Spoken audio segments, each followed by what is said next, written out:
తెలంగాణ ఉద్యమం ఉధృతంగా సాగుతున్న రోజుల్లో కేంద్ర రాష్ట్రాల్లో అధికారంలో ఉన్న కాంగ్రెస్ ప్రభుత్వానికి టీఆర్ఎస్ బాస్ కేసీఆర్ చుక్కలు చూపించారు. సకల జనుల సమ్మె, మిలియన్ మార్చ్ పేరిట రోజుకో కొత్త వ్యూహంతో ఉద్యమాన్ని ఉర్రూతలూగించారు.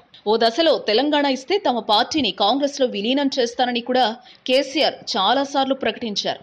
అయితే అది జరగలేదు. టీఆర్ఎస్ సొంతంగా ఎన్నికల్లో పోటీ చేసి ప్రభుత్వాన్ని ఏర్పాటు చేసింది. ఇలా జరగటానికి కాంగ్రెస్ సెల్ఫ్ గోలే కారణమని అప్పటి పరిణామాలను చాలా దగ్గర నుంచి చూసిన రాజకీయ విశ్లేషకులు చెప్తున్నారు. తనకు ముఖ్యమంత్రి పదవి ఇవ్వాలని కేసీఆర్ షరతు పెట్టడం వల్లనే విలీనం ప్రతిపాదన ఆదిలోనే బెడిసికొట్టిందని కొందరు కాంగ్రెస్ నాయకులు చెప్తారు. ఈ నేపథ్యంలో అసలు ఆనాడు ఏం జరిగిందో ఒకసారి తెలుసుకుంటే ఈ విషయంపై క్లారిటీ వస్తోంది. తెలంగాణ బిల్లుకు పార్లమెంటు ఆమోదం పొందాక కృతజ్ఞతలు తెలిపేందుకు కేసీఆర్ తన కుటుంబ సభ్యులతో కలిసి సోనియాను కలిశారు. అప్పటి వరకు కూడా కేసీఆర్ కు వేరే ఆలోచనలు లేవు. అందుకే తనంతా తానే విలీనానికి సంబంధించి తదుపరి ఎలా ముందుకు వెళదామని అడిగారు.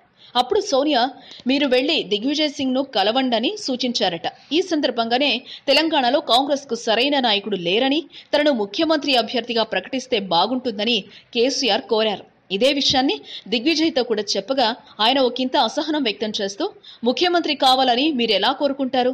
కాంగ్రెస్ లో చాలా మంది సీనియర్ నాయకులు ఉన్నారు. మీ కోరిక సరైంది కాదని అవమానకర రీతిలో రియాక్ట్ అయ్యారు.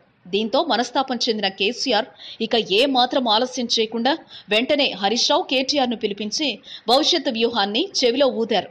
కట్ చేస్తే హైదరాబాద్ లో భారీగా స్వాగత ఏర్పాట్లు సిద్ధమైపోయాయి.